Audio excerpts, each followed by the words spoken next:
welcome to today's ham sandwich session on Communicator 5. We are looking at the accessible apps today. So it's a new feature added to Communicator 5 sometime last year.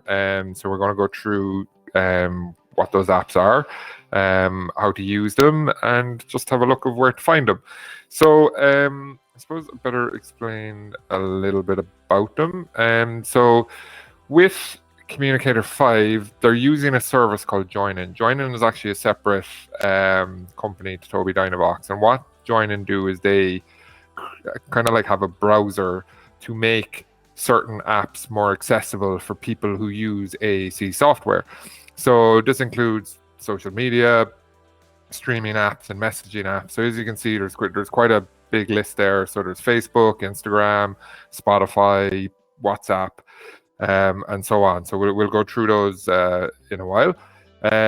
So the way it works is that basically, if you have used apps before via AAC software, sometimes it can be a little bit glitchy. It generally use something what's called a keystroke. So to send a command to, say, the Facebook page to open a post or to change, to like something. But if Facebook did an update overnight and they changed what the keystroke command is, that could upset your page set on your software, and then it may lead to glitches or it may stop working. So what Join-In has done is they've created an AAC optimized flow that links these apps to your AAC solution. So it allows you to kind of do a lot more with these apps like Facebook and WhatsApp and Spotify, etc., and allows you to do things that you're probably not able to do within the app itself. So things like increasing the font size of messages in WhatsApp was always a big thing for some of our users. We weren't able to increase the font size, and that led to maybe people who had visual impairments or had trouble seeing the small text. We weren't able to edit that, but you're able to do that with Join-In.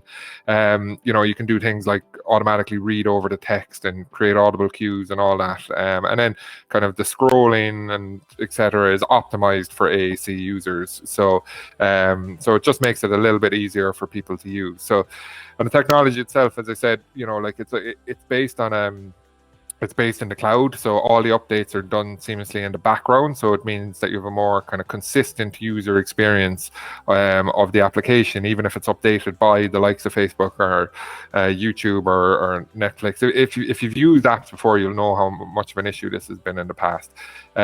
So it means that the user themselves, they have a lot more a better use of these apps from their perspective. So and there's also two different settings. So there's the full setting and the light version. So some people might want more controls than others, so you can choose between the two. Join-In is normally a paid subscription, so I think it works out about $100 a year. But with Communicator 5, if you have an iSeries, it comes included. There's no payments.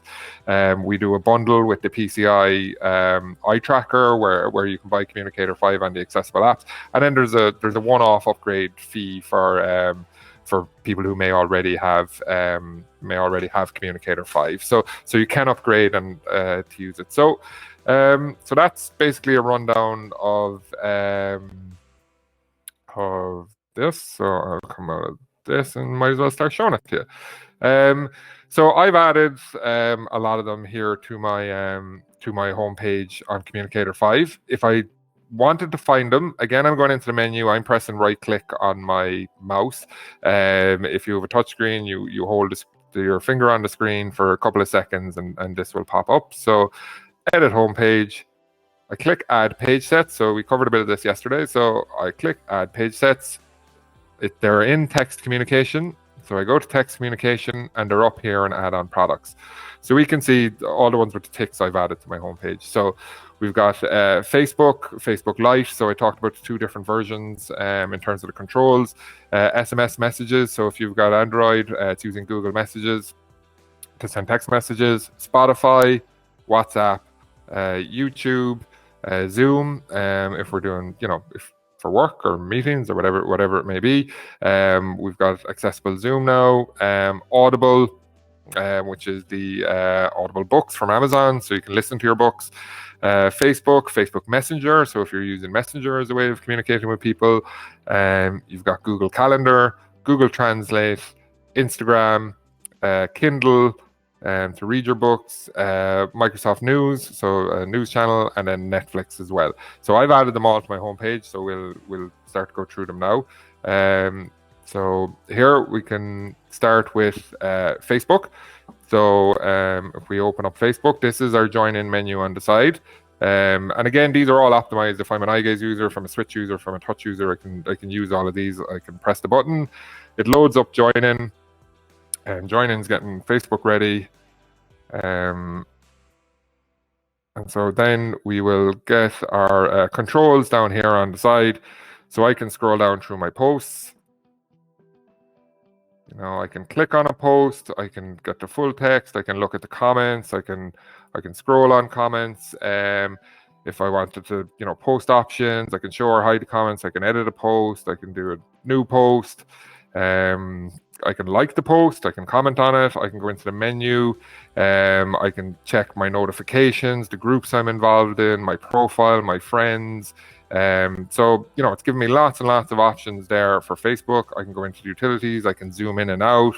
So I can zoom in on posts, I can zoom out, I can change spaces. So you're getting lots and lots of different options. Again, I can turn on text enlargement. I can change the volume if I'm watching videos or stuff, and, turn on dark mode. So it's giving me lots and lots of options there for me to control my Facebook. And as I said, if Facebook do an update or something like this, this all happens in the background. I don't have to change or do anything with it. So that's the full version of Facebook. If I wanted to use the Lite version of Facebook, again, I'm opening up this. We'll just wait for it to load again.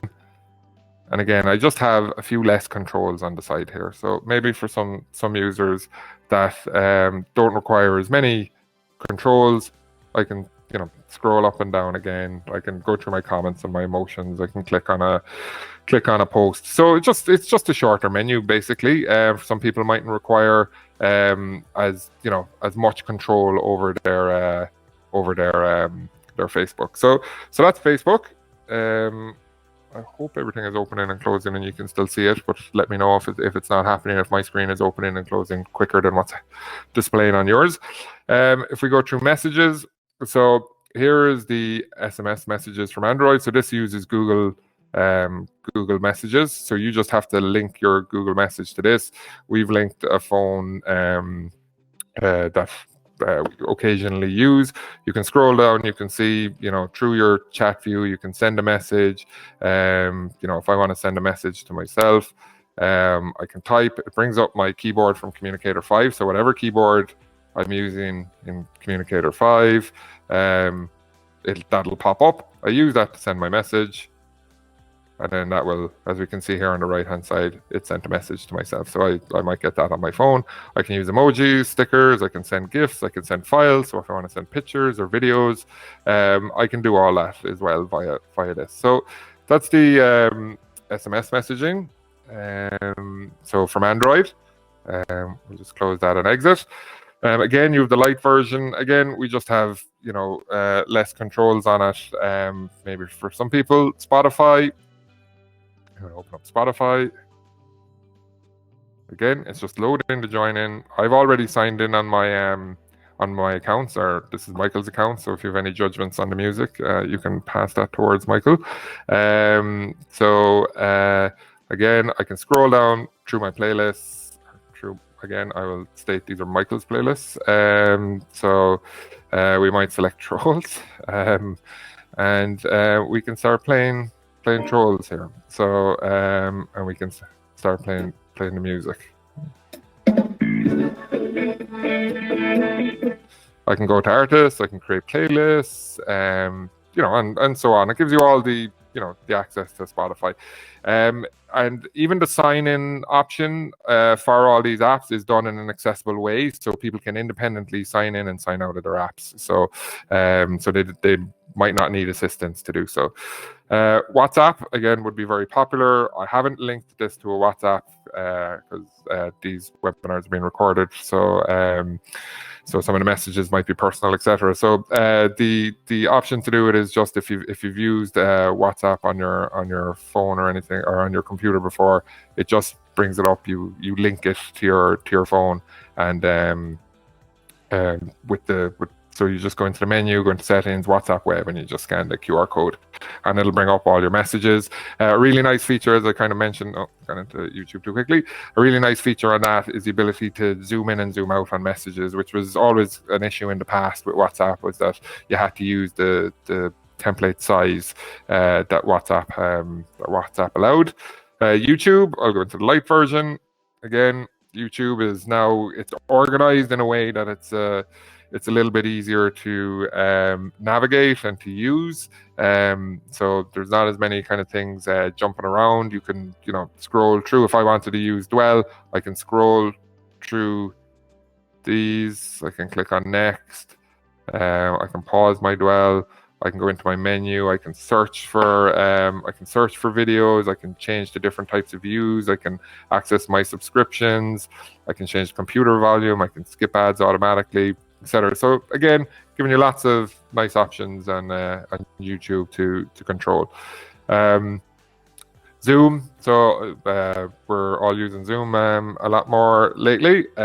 So again, we have an accessible app for Zoom. I can't sign into this now or create a meeting because obviously I'm in a meeting at the moment.